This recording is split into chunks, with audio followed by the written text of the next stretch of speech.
The year was 1981. The world was a place of shifting landscapes, but in certain pockets of America, time seemed to slow down. One such place was a quiet, tree-lined street in the peaceful California suburb. Here, among the neatly kept lawns and modest single-story homes, lived Ruth Price. She was an elderly woman, a widow who had spent years cultivating a life of simple, predictable routines. Her days were marked by the rising sun, the morning paper delivered to her doorstep, and the gentle hum of the neighborhood waking up around her. She found comfort in the familiar, in the knowledge that her small corner of the world was safe, a sanctuary from the chaos that often flashed across the television screen. Ruth's home was a testament to a life lived with care. It was a cozy dwelling, filled with memories and the quiet echoes of years gone by. A large, sturdy rotary phone sat on a small table in the hallway, its black, glossy finish a familiar presence. The furniture was comfortable, well-loved, and arranged just so. In the evenings, she would often sit in her favorite armchair, the soft glow of a table lamp casting long shadows across the living room. From her window, she could see the streetlights flicker on, one by one, chasing away the encroaching darkness. This was her domain, a place where she felt utterly secure, protected by the sturdy walls of her house and the silent, watchful presence of her neighbors. Her neighbors were more than just faces she saw over the garden fence. They were part of the fabric of her daily existence. They were families with young children, other retirees, and working couples who exchanged friendly waves and casual greetings. This sense of community was a powerful reassurance. In this era, doors were often left unlocked during the day, and children played freely in the streets until dusk. The idea that a real threat could penetrate this bubble of suburban tranquility seemed almost impossible, a frightening concept reserved for crime dramas and late-night news reports from distant, troubled cities. Ruth, like so many others, believed in the inherent goodness of her surroundings. She moved through her days with a gentle rhythm, her life a quiet symphony of small, meaningful moments, tending to a small garden, preparing simple meals for one, and listening to the radio were the activities that filled her time.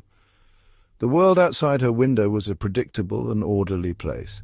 The mailman arrived at the same time each day. The sound of the ice cream truck in the late afternoon was a familiar melody. It was a life of profound peace, built on a foundation of trust and the comforting illusion of absolute safety. But on one fateful night, that illusion would be shattered, and the silence of her peaceful home would be broken by a sound of pure, unadulterated terror.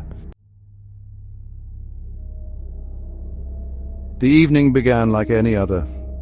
The sun dipped below the horizon, painting the California sky in shades of orange and purple before surrendering to the deep blue of twilight. Ruth Price went about her nightly rituals, locking the doors and drawing the curtains, securing her small fortress for the night.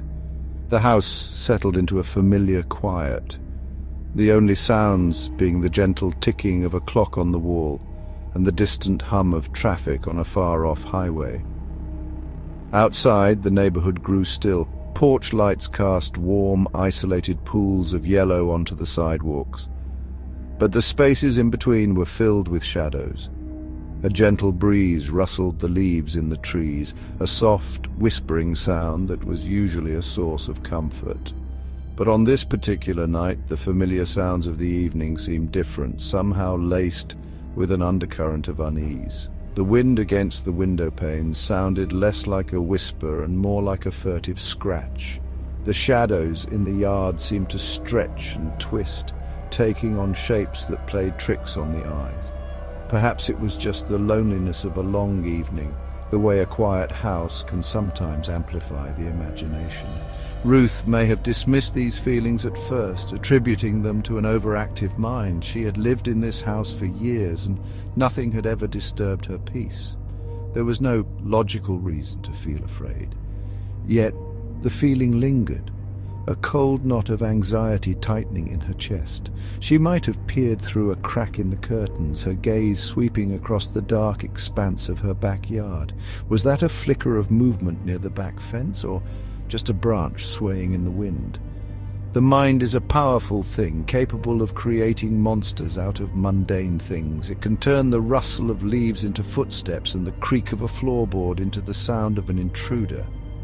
In the deep silence of her home, every small noise became magnified, every shadow a potential threat hiding just out of sight.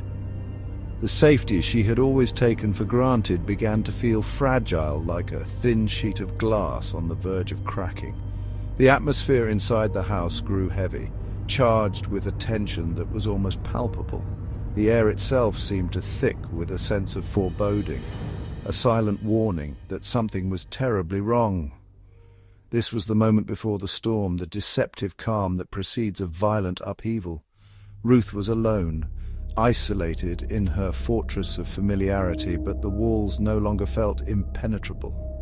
An unseen and unknown danger was lurking just beyond the thin barrier of glass and wood. The peace of her suburban sanctuary was about to be violated in the most brutal way imaginable, and the quiet night would soon bear witness to a tragedy. The fleeting sense of unease solidified into genuine fear with a single distinct sound. It was not the wind, it was the soft crunch of gravel. A footstep just outside her bedroom window. Ruth froze, her heart leaping into her throat. The clock on the wall seemed to tick louder, each second stretching into an eternity. She held her breath, straining to hear, praying that it was her imagination or a stray animal. But then it came again, closer this time, a scraping sound like metal against the side of the house. Someone was out there. Someone was deliberately, methodically trying to find a way into her home. Panic began to set in, but it was a cold, controlled panic. Ruth was a woman of a different generation, one that valued composure even in the face of crisis. She knew she could not afford to scream or make a sound that would alert the intruder to her presence. Moving with a silence born of pure terror, she crept from her bedroom and into the hallway. The house was shrouded in darkness, save for the faint moonlight filtering through the windows. Every floorboard threatened to betray her, every creak a potential death sentence. Her destination was the hallway table where the heavy, black rotary phone sat waiting, her only connection to the outside world. Her mind raced as she moved through the shadows of her own home. Who could be outside? Why were they targeting her? These questions were a dizzying spiral of fear, but she pushed them aside, focusing on the singular, urgent task at hand. She had to call for help. The journey from her bedroom to the phone, a path she had walked thousands of times without a second thought, now felt like a treacherous trek across a hostile landscape. The familiar objects in her home, a coat rack, a small table, a framed picture on the wall, seemed like looming obstacles in the dark, their shapes distorted and menacing. Finally, her trembling fingers found the cool, smooth plastic of the telephone receiver. Lifting it from its cradle felt like lifting an immense weight. The dial tone, usually a mundane and reassuring hum, was now the most beautiful sound she had ever heard. It was a lifeline, a fragile thread of hope in the suffocating darkness. With shaking hands, she began to turn the rotary dial, each number a slow, deliberate click. 911. The process was agonizingly slow, each rotation of the wheel a small battle against her own terror. She prayed that the person outside would not hear the subtle, mechanical sound. She prayed that someone would answer. 911 emergency. There's a man in my yard. But Ruth Price could not match the dispatcher's tone. She could not speak in a normal voice. Her words came out in a hushed, urgent whisper, a desperate plea for help, spoken into the receiver as she huddled in the darkness of her hallway. He's trying to break into my house. He's moving around, testing the windows and doors. What is your address? Gives her address, voice cracking. I don't know what to do. I can see him just outside. Her whispers painted a terrifying picture for the dispatcher, a scene of imminent and violent intrusion. The dispatcher, trained for moments like this, tried to keep her calm and gather crucial information. He's at the back door now. I hear him. I hear him trying the knob. Stay on the line, Ruth. The police are on their way. You're not alone. Just keep talking to me. The tension on the line was thick enough to cut with a knife. a stark contrast between the dispatcher's professional calm and Ruth's raw, whispered terror. She was listening intently, her senses on high alert, trying to track the intruder's movements while simultaneously communicating her plight to the only person who could help her. The whispered conversation continued, a fragile lifeline in a sea of fear. Ruth's bravery was extraordinary. In the face of unimaginable terror, she remained lucid, providing information and following the dispatcher's instructions. She was doing everything right. She was fighting for her life with the only weapon she had, her voice. The recording of this call would later become a chilling document of her final moments, a testament to her courage and a haunting chronicle of the precise moment when the barrier between safety and violence was finally and irrevocably breached. Her quiet pleas in the dark were a desperate attempt to hold back the tide of brutality that was about to engulf her. The tension on the 911 tape reached an unbearable peak. Ruth's whispers became more frantic, more fragmented. He's coming in. Her voice was choked with a fear that was now absolute. They're almost there, ma'am. Just a few more moments. But time had run out. The sounds from outside the house were no longer subtle scrapes or rattles. They were replaced by a sudden, violent noise. The unmistakable sound of shattering glass echoed through the phone line, a sharp, brutal punctuation mark that signaled the end of the siege and the beginning of the assault. The intruder was inside, no longer a shadow at the window or a presence in the yard. He was now in the house with her. The dynamic of the 911 call changed in an instant. It was no longer a report of a potential crime. It was a live broadcast of an attack in progress. The dispatcher could hear muffled sounds, a thud, the shuffling of feet on the floor. Ruth's breathing became ragged, punctuated by a soft, terrified whimper. The professional calm on the other end of the line was shattered by the raw, unfiltered reality of the violence that was unfolding just feet away from the telephone receiver.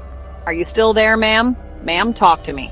But Ruth could no longer form words. Her focus was entirely on the man who had just broken into her home, the monster who had stepped out of the shadows and into her sanctuary. The next sound that came through the line was not a whisper, it was not a plea, it was a scream, a full-throated, blood-curdling scream of pure, primal terror. It was the sound of a person confronting the absolute worst of humanity, a final desperate cry for a life that was about to be extinguished. The scream was cut short abruptly. It was followed by a series of sickening guttural sounds, and then nothing. Silence. A heavy, profound, and terrifying silence descended upon the line. Ruth? Ruth, are you there? Can you hear me? But there was no reply.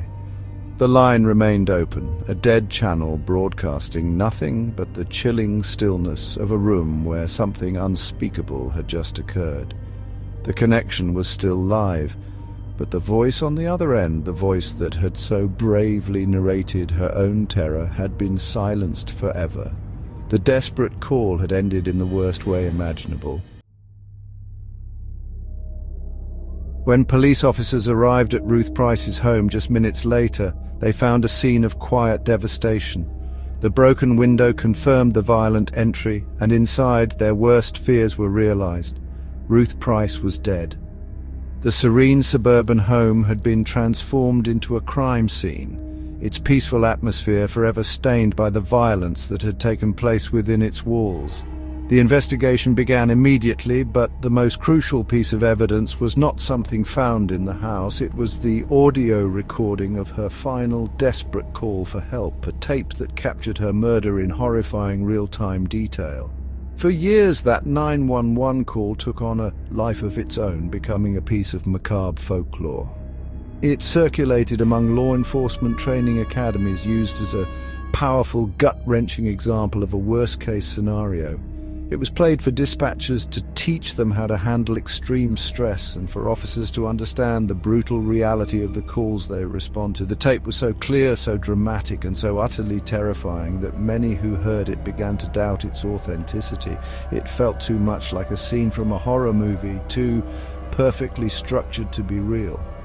The whispers, the rising tension, the shattering glass, and the final piercing scream, it all seemed too cinematic to be genuine. This disbelief grew into a persistent urban legend. People claimed it was a staged recording, a training simulation created with actors to be as realistic as possible. The story of Ruth Price became detached from the real woman who had lived and died and was instead attached to this legendary, possibly fake 911 call. The chilling audio was shared and discussed, its origins debated in online forums and late-night conversations. It was known simply as the Ruth Price call, a shorthand for one of the most haunting pieces of audio evidence ever recorded. The woman's tragic death was overshadowed by the mythology surrounding the recording itself. The debate over the call's authenticity served to obscure the terrible truth of the crime. While people argued about whether the scream was real or performed, a real woman had been brutally murdered in her own home. The focus on the tape, rather than the victim, was a strange and unfortunate consequence of the crime's shocking nature.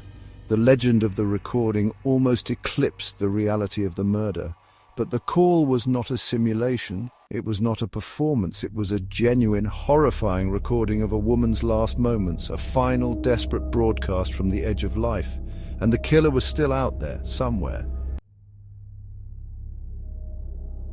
The dispatcher who took Ruth Price's call was left in a state of professional shock. She had done everything by the book, keeping her voice steady, gathering information and dispatching help as quickly as possible. Yet, she was forced to become a helpless auditory witness to a brutal murder. The sudden silence on the other end of the line was more deafening than the scream that preceded it. I stayed on the line, just hoping for any sound, any sign of life. But there was nothing, just silence. The silence was a confirmation of the tragedy, a soundless testament to the violence that had just occurred. The responding officers were confronted with a grim and disturbing scene. The tranquility of the suburban street was shattered by the flashing lights of police cars and the grim work of investigators. They cordoned off the house with yellow tape, turning Ruth's sanctuary into a sterile and somber crime scene. Detectives moved through the room searching for clues, for fingerprints, for anything that might lead them to the person who had committed this heinous act. The broken window, the signs of a struggle, and the victim herself told a clear story of a home invasion gone horribly wrong. The peace of the entire neighborhood had been violated. In the days and weeks that followed, you could just feel the fear and suspicion in the air. People who used to leave their doors unlocked started double-checking everything. It was like, all of a sudden, everyone was a potential suspect. The friendly waves and casual greetings were replaced by wary glances and hushed conversations. The idea that such a violent crime could happen in their midst to one of their own was a terrifying realization. Everyone was a potential suspect, and every unfamiliar car or person on the street was viewed with distrust. The sense of community and safety that Ruth Price had cherished had been torn apart, replaced by a collective anxiety that lingered long after the police tape was taken down. The investigation, however, struggled to find a lead. There was little physical evidence left at the scene and no immediate suspects. The killer had seemingly vanished back into the night, leaving behind only a grieving community and a chilling 911 recording. The case grew cold, another unsolved file in the archives of the police department. For years, I just kept thinking about her voice on that call. I wondered if we could have done more. For years, the murder of Ruth Price remained a painful, unanswered question. The only thing that kept the case alive was the haunting audio of her last moments, a ghostly voice from the past, crying out for a justice that seemed increasingly out of reach. The line had gone dead, and so it seemed had the hope of finding her killer.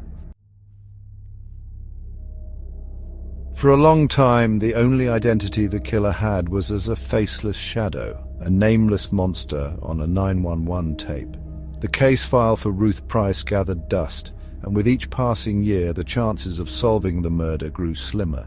The community, though forever changed, slowly moved on, the sharp edges of their fear softening over time. But the investigators and the victim's family did not forget. The haunting recording served as a constant grim reminder that a killer had walked away from his crime without consequence. The search for truth, though stalled, was never completely abandoned. It was a quiet, persistent effort, waiting for a break, for a new piece of evidence to emerge from the darkness. The breakthrough in the case did not come from a dramatic confession or a newly discovered clue at the scene. It came from a completely different and far more tragic event years later. The urban legend surrounding the 911 call had persisted, and many still believed it to be a fake training exercise. However, the story of Ruth Price was tragically real, and the truth about her killer was far more disturbing than anyone could have imagined. The man responsible for her death was not some random anonymous drifter who happened upon her house that night. He was someone who knew the neighborhood, someone who had been hiding in plain sight all along. The truth finally came out after we revisited the evidence with new technology. We linked the crime to a man who had lived right there in the neighborhood. His name hadn't come up before. He was just another face on the block. He had lived nearby, walked the same streets as Ruth, and perhaps even exchanged a passing glance with her. The thought that the killer could have been so close, a part of the trusted community fabric, was a chilling revelation that sent a new wave of shock through the area. This discovery shattered the illusion of the faceless intruder. The monster from the 911 call now had a name and a face. He was not a phantom from a horror story. He was a real person, a neighbor. This revelation recontextualized the entire crime, making it even more terrifying. The threat had not come from some distant dark place. It had come from within. The very community that was meant to provide safety and security had harbored a predator. A man capable of unspeakable violence, who had lived among his future victims, his evil nature hidden behind a mask of normalcy.